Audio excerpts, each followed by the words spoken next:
The latest Halo novel to be released, Halo the Rubicon Protocol by Kelly Gay, details the exploits of the Spartan Force on Zeta Halo in the 6 months leading up to the beginning of Halo Infinite's story. Spoilers for the book are inbound, but overall I highly recommend it, especially to those who enjoy seeing a grittier perspective in Halo novels, and those who enjoyed the stories of the audio logs. However, it is much more than just a retelling of the various audio logs found in the open world, and focuses on a small group of characters, including Spartan Stone, Kovan, and Horvath. Firstly, if you're going into this thinking that it'll answer every question left by Infinite's campaign, it won't, especially regarding the fate of the Infinity or pre-existing characters like Klasky or Palmer, as the story opens with the crew evacuating the ship, roughly parallel to the opening cutscene of Infinite. Despite being referred to as Infinite's equivalent of Halo the Flood,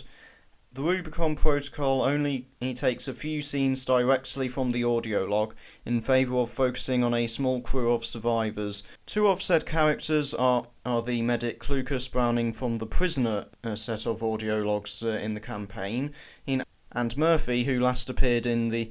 second half of Halo 4 Spartan. However, one event I wish had been included was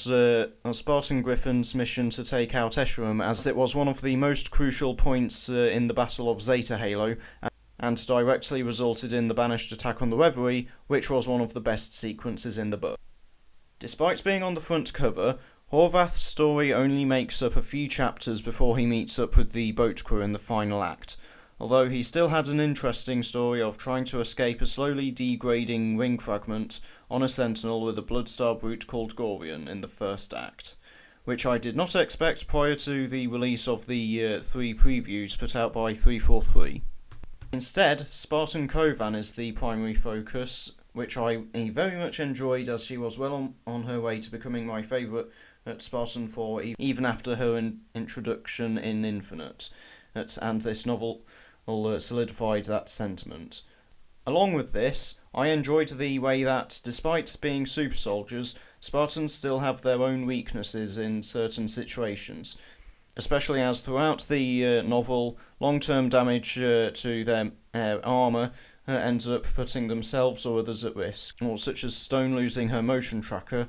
or Kovan's armour locking up at a crucial moment during the retreat from the Reverie, which leads to Browning sacrificing himself to stop the Banished finding the boat crew.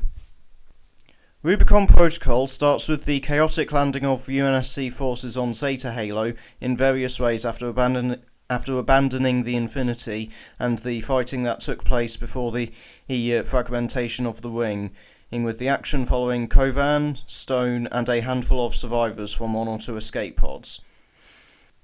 Even when the Mortal Reverie is introduced to act as a safe haven, it's still clear to the characters that life on the ring will be a grueling fight for survival, with each passing chapter giving a sense that a direct fight is inevitable, even as the UNSC forces recover and the Banished consolidate their control of the ring, which culminates in Griffin's makeshift team heading out to eliminate Escharum.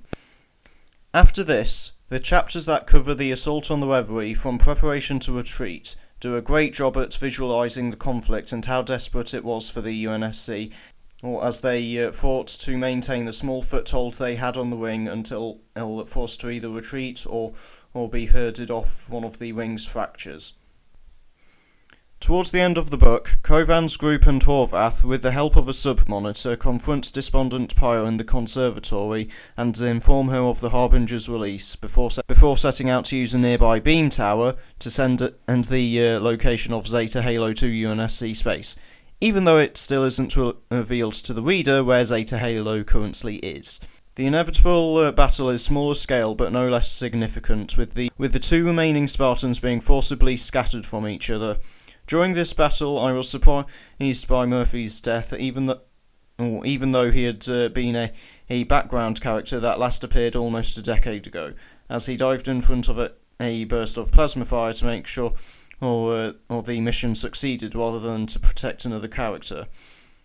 And because their mission was successful, well, it's possible that the Chief will get reinforcements in one of Infinite's campaign DLCs. After being captured by the Banished, Browning's story begins to lead into his set of audio logs. Initially, he is taken to the Redoubt of Sundering, which is given a much better atmosphere than it has in Infinite. In comparison to the campaign where it's just presented as another base to take out, the book goes into detail on what happens to banished prisoners in a way that reminded me of stomping on the heels of a fuss from Halo Evolution, with one sequence describing how the brutes were ripping off the armour of Spartan prisoners. I also find it interesting that there are still human members of the Banished, as that detail was seemingly retconned by Shadows of Reach. After the awakening of the Harbinger, many of Browning's chapters begin to incorporate the related audio logs from his point of view, but still leaves the Harbinger's impact on him mysterious and vague, with Browning himself not even being able to tell others what was said to him. Ultimately, though, his fate was left ambiguous, with his final chapter ending in the same place as his last audio log.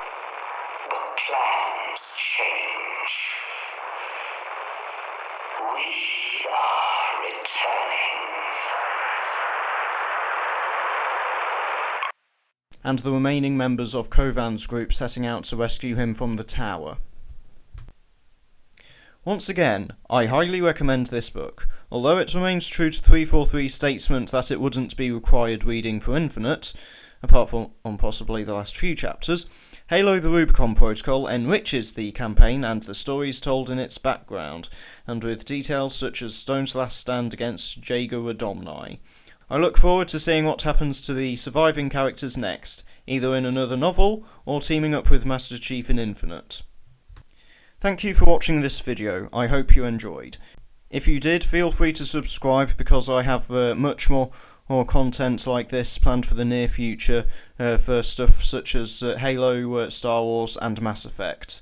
If you have any video suggestions or constructive criticisms to help me improve, feel free to comment that below. Goodbye.